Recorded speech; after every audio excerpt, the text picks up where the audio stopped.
G'day guys, the following clip is about discriminants in algebra. Enjoy! Working with discriminants is not as intimidating as the word looks.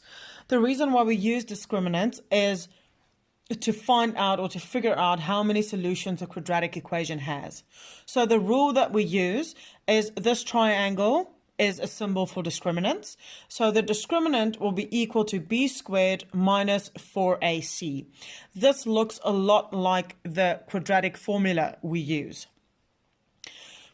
These are the three rules for discriminants. When the discriminant is larger than 0, it will have two solutions. When a discriminant is smaller than 0, it will have no real solutions. And when the discriminant is equal to 0, there will be one repeated solution. So let's look at how we would apply the discriminant rule. The first example, for what values of c does the equation 3x squared plus 2x plus c equals 0 have no real solutions?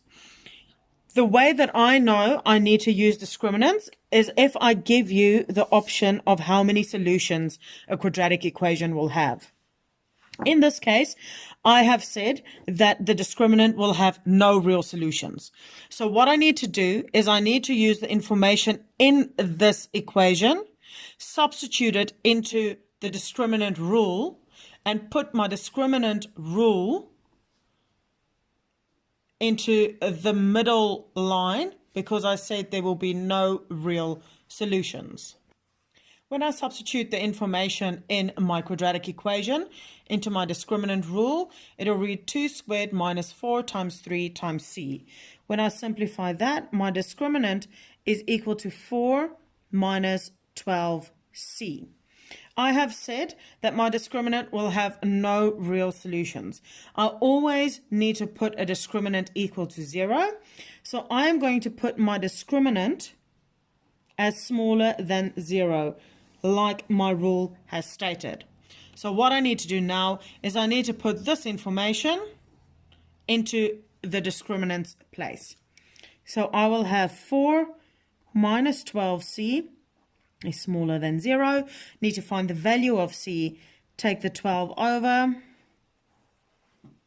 And I need to divide by 12 so that I can get c alone. And that would then mean that a third smaller than c. So for every single value where c is bigger than 13, this equation will have no real solutions. The second example reads, for what values of b does the equation 3x squared plus bx plus 5 equal to 0 have two real solutions? Once again, I know I need to use my discriminant rule because I am given how many solutions my equation will have. First thing I need to do is I need to substitute my values of my equation into my discriminant rule. Now that I've done that, I need to simplify, which means my discriminant will be equal to b squared minus 60.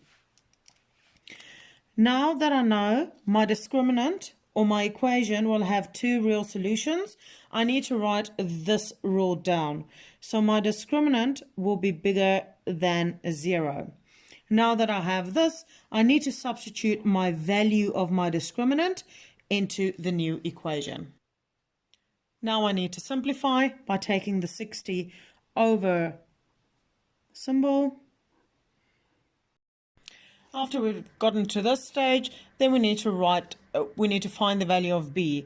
So we're going to square root 60 as a positive and a negative. When we do that, the positive has the same symbol, but the negative has the opposite because we divided by negative to get the negative on that side. And then when we type the square root of 60 in, we will find b is equal to 7.746 or b is negative 7.746. I hope this clip helped. If it did, please like this video, subscribe to my channel, and share it with anyone it might possibly benefit.